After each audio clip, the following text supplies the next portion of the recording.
483 ईस्वी पूर्व में हुआ था और यह हुआ था आपका राजगृह में।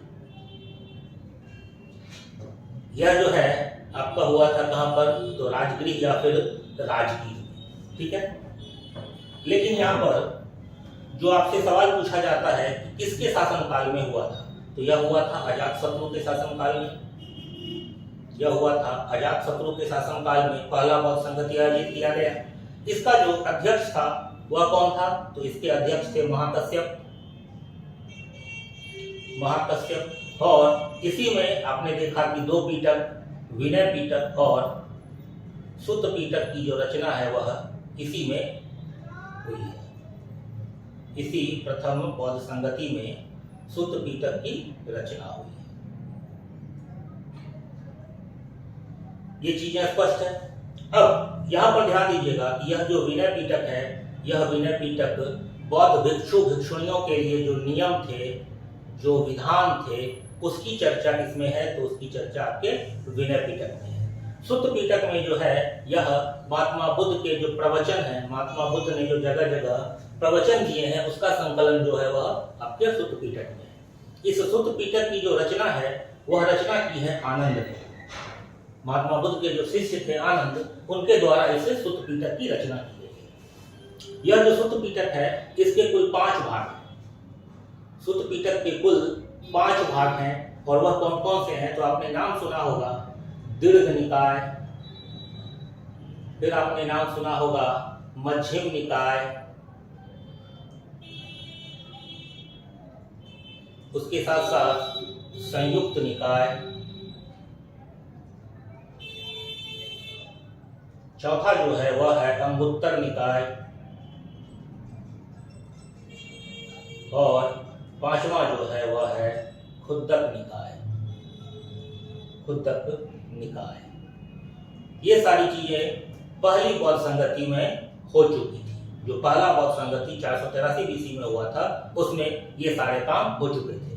यह जो अंगुत्तर निकाय है, आपको पता होगा कि 16 महाजनपद की जो जानकारी हमको प्राप्त होती है तो वह इस अंगुत्तर निकाय से भी प्राप्त होती है।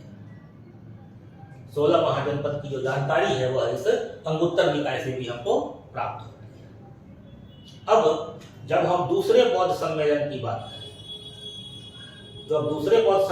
बात करें, तो यह जो दूसरा बौद्ध सम्मेलन है यह कब हुआ था, तो यह हुआ था 383 बीसी में।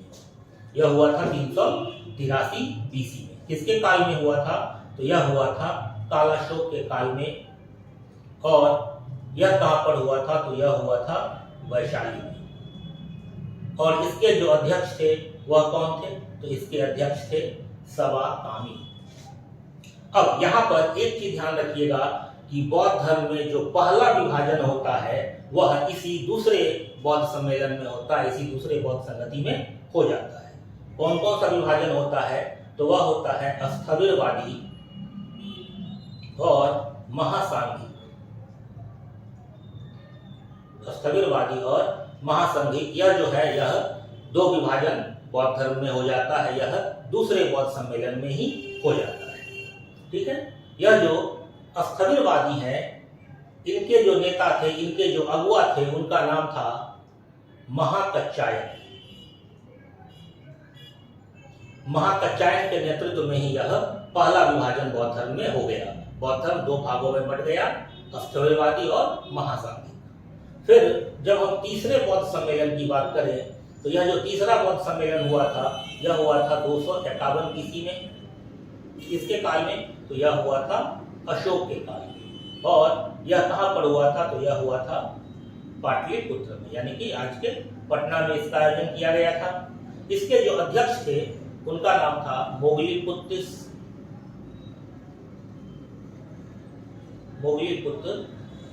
इसके अध्यक्ष थे। अब देखिए इस तीसरे बौद्ध सम्मेलन में क्या होता है कि एक ग्रंथ है, उसकी रचना की जाती है, उसका नाम है अभिधम्म पीटक। बौद्ध धर्म के जो 3 ग्रंथ हैं तो उसमें से तीसरा ग्रंथ जो अभिधम्म पीटक है उसकी रचना जो है वह इसी तीसरे बौद्ध संगति में कर दी गई। अब यह जो अभिधम्म पीटक है इसके भी बहुत सारे भाग हैं। तो देखिए अभिधम्म पीटक के कौन कौन से भाग हैं, तो अभिधम्म पीटक का एक भाग धम्म संगिनी कहलाता है। एक भाग धम्मसंगिनी कहलाता है, दूसरा भाग जो है इसका विभंग कहलाता है, इसका जो तीसरा भाग है वह कथावत्थु कहलाता है। इस कथावत्थु के जो रचनाकार हैं, इस कथावत्थु के जो रचनाकार हैं वह कौन है, तो वह मोगलीपुत्र तिस्स है। ठीक है। फिर इसका जो अगला भाग है वह है आपका पुंगल पंचित। पुंगल पंचित इसका अगला भाग है। फिर इसका अगला भाग यमक है, और फिर इसका जो अगला भाग है वह है पेट्ठान, और इसका जो अंतिम भाग है उसका नाम है धातु कथा। तो कुल इसके 7 भाग हैं अभिधम्म पिटक के। और अभिधम्म पिटक में क्या है, तो अभिधम्म पिटक में बौद्ध धर्म की जो दार्शनिक व्याख्या है वह इस अभिधम्म पिटक में है। बौद्ध धर्म की दार्शनिक व्याख्या आपको अभिधम्म पिटक में देखने को मिलती है। ठीक है।